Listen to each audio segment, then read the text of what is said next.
Welcome to Uncaged. Today we're speaking with Hieng. We're going to be talking a lot today about really, I'd say, two related areas. We're going to be talking about sales, really kind of growing companies, sales, but really in the medical and kind of med tech space.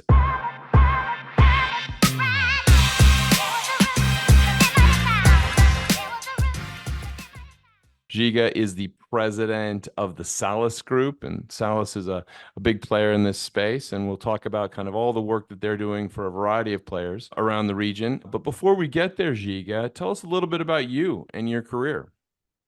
Yeah, hi, thanks.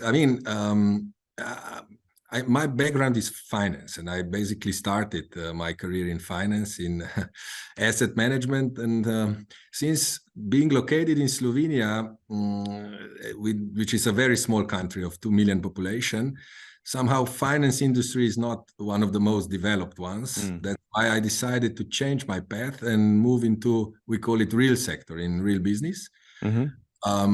Starting in 2010, I joined a company that I took over that produced sanitary materials. And from there on, I moved to Salus. In this company, I did some restructuring. I did some crisis management because it was a company with a couple of hundreds employees, quite a big one for, again, Slovenian small circumstances. So we need to basically transform the company and save it from the bankruptcy. And then since the company was partnered with Salus, I joined Salus. Salus at that time was a leading full-line wholesaler in Slovenia, which we then started to reshape, to rebuild in a way that transformed into full service distributor or full scope service provider or integrated service provider. So now we are one of the biggest Central Eastern European pharma/med tech distributors. That's amazing. I mean, what a great story. And Slovenia is a special country. I mean, I think that if I remember correctly, it's kind of got the most polyglots, the people that speak the most languages of almost any country in the world, right? And very, very high literacy levels, very high educational level. So a very special place. And certainly the Salus Group is playing in this in a very, very competitive, but also growing sector. So tell us a little bit about the latest at the Salus Group. Yeah, I mean, the latest is that we really did a lot about improving our business model, and we made quite a big growth of the company. From, let's say, when I joined the company 10 years ago, we had roughly around 170 million euros of turnover, and we are exceeding 500 million. So now we became really a player in the Central Eastern European market in terms of pharma and medtech distribution. We grew the number of partners to more than 3,000 at the moment, and the number of employees, which for service business is now up more than 500. Basically, we are also a stock listed company, one of the first in Slovenia, actually. Salus was established already in 1969, so it's more than 50 years old company, and we had to go through a lot of changes in the past.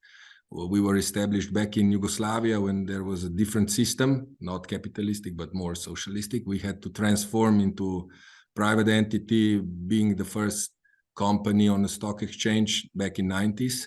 So our story has been very well reflected also on the stock exchange. So we're kind of proud that we really made or somehow did a lot of shareholders value also for our shareholders.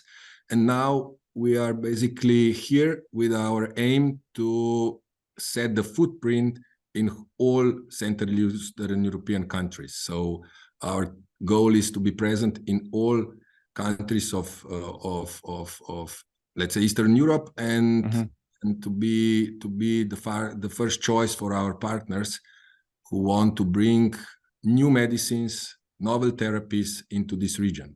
So we somehow want to position ourselves as the first or partner of choice for those companies that usually don't go into these markets by themselves, but go through or via distributors.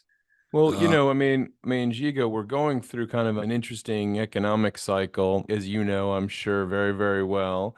I'm just curious, how is kind of the current business landscape impacting the way you and the team are approaching the market?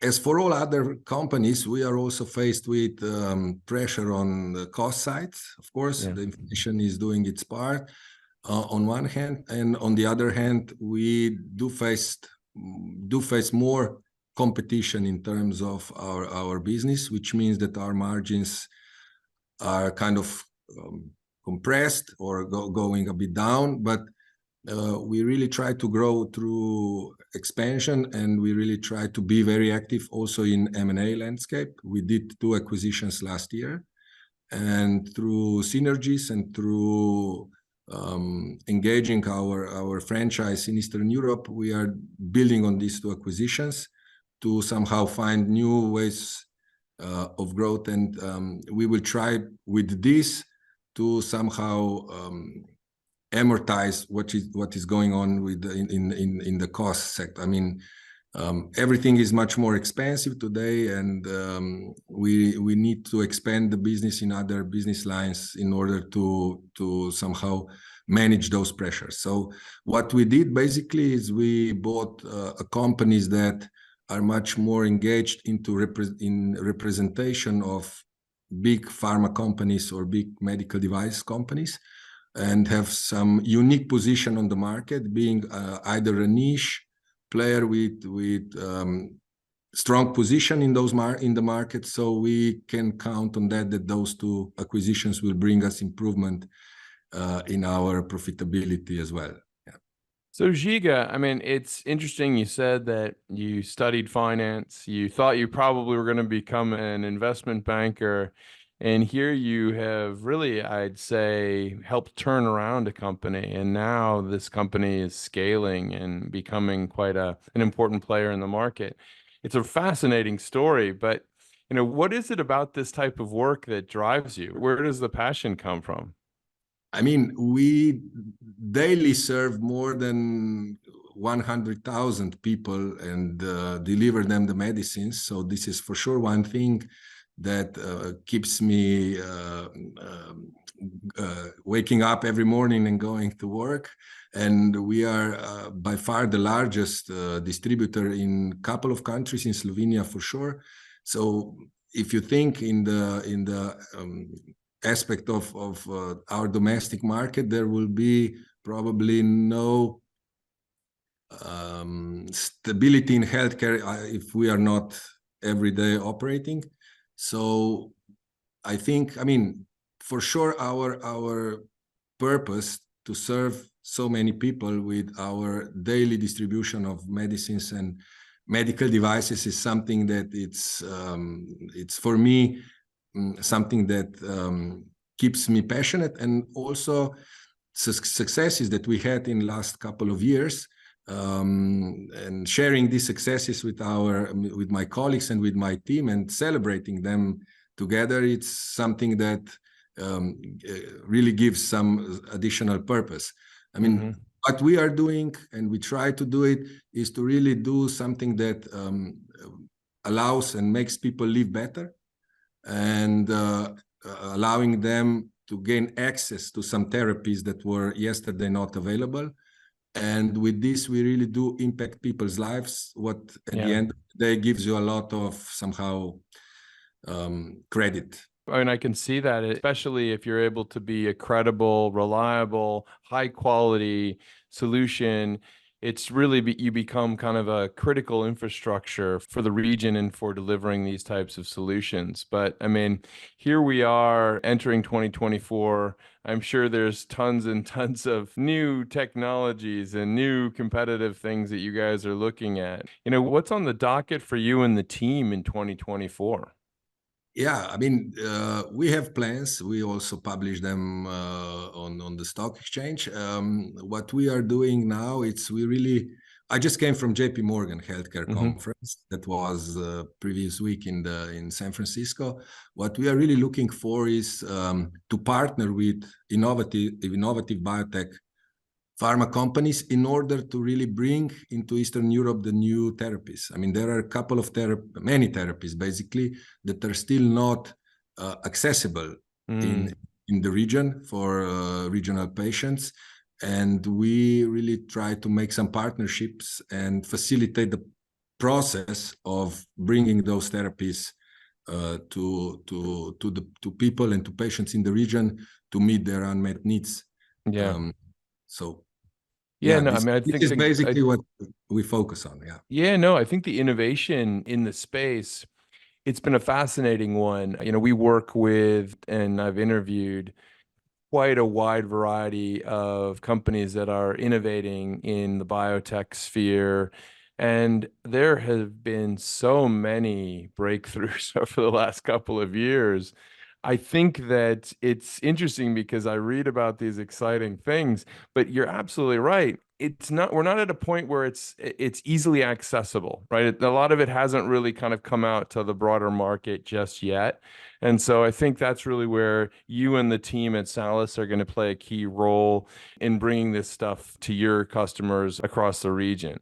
Well, Giga, it's been great chatting with you today. If someone wanted to learn more about what you and the Salus Group are working on, where's the best place to reach you? I mean, we of course regularly publish everything on our webpage. We are also present on LinkedIn, or you also can check our quarterly reports on Ljubljana Stock Exchange, where we write something about the last couple of months.